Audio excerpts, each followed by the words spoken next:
Hello viewer, আজকে আছি আমরা ইতালির রিমিনি শহরে, যেখানে দ্বিতীয় বিশ্বযুদ্ধের সময় যত যুদ্ধের জন্য সরঞ্জাম ব্যবহার করা হয়েছিল সেগুলো এখানে সংরক্ষিত করা হয়েছে। আজকের এই ভিডিওর সাথে আপনারা থাকুন, এ টু জেড সব কিছু দেখতে পারবেন এই ভিডিওতে। দ্বিতীয় বিশ্বযুদ্ধ শুরু হওয়ার আগে 10 জুন 1940 সালে ইতালির উপরে অ্যাটাক করে ফ্রান্স আর ব্রিটেন। এই দুটা দেশ মিলে কি সরঞ্জাম দিয়ে ইতালির সাথে যুদ্ধ গড়ে তোলে সেগুলো ইতালির সংস্কৃতি বা ইতিহাসিক হিসাবে রেখে দিছে স্মৃতি হিসাবে।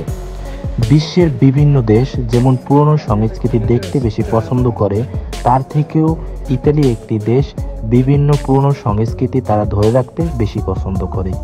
এর জন্য বিভিন্ন দেশ থেকে ইতালিতে ট্যুর করার জন্য আসে, তারা বেশিরভাগই ইতালিতে পুরনো সংস্কৃতি বেশি দেখতে পায়। আর একটি বিষয়বস্তু হলো, আপনারা অধিকাংশ মানুষ জানেন যে দ্বিতীয় বিশ্বযুদ্ধ শুধু হিটলার ঘটিয়েছে, আসলে না। দ্বিতীয় বিশ্বযুদ্ধের পিছনে অনেকটাই অবদান আছে ইতালির। সেই সময় ইতালির একটি স্বৈরশাসক রাজা ছিল, তার নাম ছিল মুসোলিনি। তারা দুজনে মিলেই ইউরোপিয়ান ইউনিয়নের যত দেশগুলো আছে সবগুলো কন্ট্রোলে রাখার জন্য এখান থেকেই তারা সারা বিশ্ব শাসন করতে চেয়েছিল। আর এই বিষয়বস্তু মোটেও ভালোভাবে নেয়নি আমেরিকা। সেজন্য ইতালির সাথে যুদ্ধ করে তোলার জন্য ফ্রান্স আর ব্রিটেনকে ঢালাওভাবে সমর্থন দেয়। আর প্রথম বিশ্বযুদ্ধে অনেকটাই আমেরিকা ক্ষয়ক্ষতির কারণে সরাসরি তারা যুদ্ধে জড়াতে চায় না।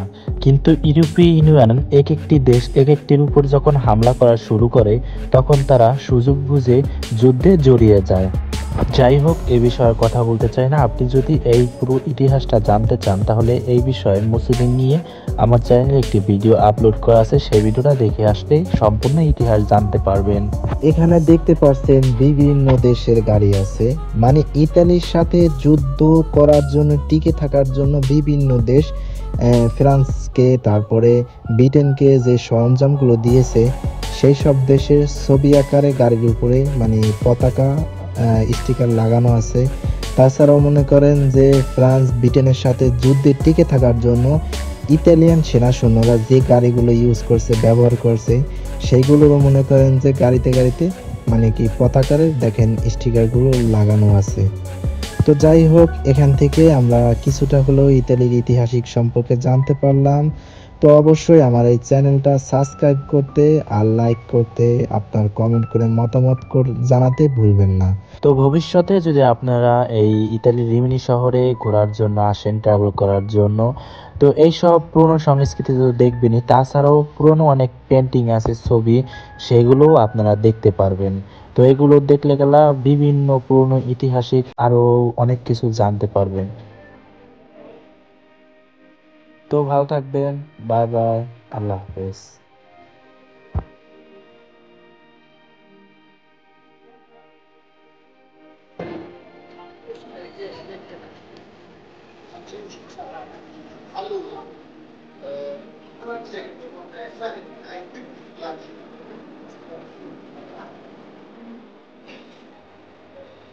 মানে এটা কি দ্বিতীয় বিশ্বযুদ্ধের সময় ব্যবহার হয়েছে?